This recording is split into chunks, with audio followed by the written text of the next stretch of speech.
અમદાવાદમાં ગુજરાત મહિલા પોલીસ કર્મીએ હાઈકોર્ટના દ્વાર ખખડાવ્યા છે। પ્રતિભાશાળી રૂપલ મોરીને શૂટિંગ સ્પર્ધામાં ભાગ ન લેવા માટે રજા મળી નહીં અને તેમાં સ્પર્ધા માટે રજા ન મળતા મહિલા પોલીસ કર્મી હવે હાઈકોર્ટ પહોંચી છે। ગુજરાત પોલીસ એક્ટ મુજબ યોગ્ય કાર્યવાહી કરવા અરજીમાં ઉલ્લેખ છે। 2016માં લોકરક્ષક તરીકે જોડાયેલી રૂપલ મોરી તેણે હાલ કોન્સ્ટેબલ તરીકે કાર્યરત છે, પણ રૂપલ મોરીએ સ્ટેટ શૂટિંગ ચેમ્પિયનશિપ સહિત સ્પર્ધામાં મેડલ જીતી ચૂકી છે। અગાઉ પણ રજા ન મળતા ચેમ્પિયનશિપથી તે વિમુખ રહી હતી। ગુજરાત હાઈકોર્ટ સમક્ષ અધિકારીને યોગ્ય નિર્ણય લેવા માટે નિર્દેશ કરાયો છે। અરજીમાં એસપી સહિતના અધિકારીઓ પર આક્ષેપ છે। નેશનલ ગેમ રમવા માટે મંજૂરી ન આપી હોવાનો આક્ષેપ લગાવાયો છે।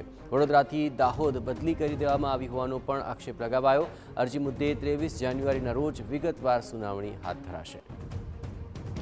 હાલના જે રૂપલ મોરી નાઓ છે તેઓએ ગુજરાત હાઈકોર્ટમાં રીટ પિટિશન દાખલ કરી હતી અને ગુજરાત હાઈકોર્ટ સમક્ષ એવી માંગણી કરી હતી કે હવે પછીની કોઈ પણ કોમ્પિટિશન રમવામાં આવે તો તેઓ દ્વારા કરવામાં આવેલી અરજીને યોગ્ય સમયસર નક્કી કરવામાં આવે, જેની સુનાવણી ગુજરાત હાઈકોર્ટમાં હાથ ધરાતા ગુજરાત હાઈકોર્ટ ખૂબ જ ખફા થઈ હતી ડિપાર્ટમેન્ટ ઉપર અને જણાવ્યું હતું કે કોઈ રમતવીર જો આગળ વધવા માંગે તો તેઓને ડિપાર્ટમેન્ટે સપોર્ટ કરવો જોઈએ।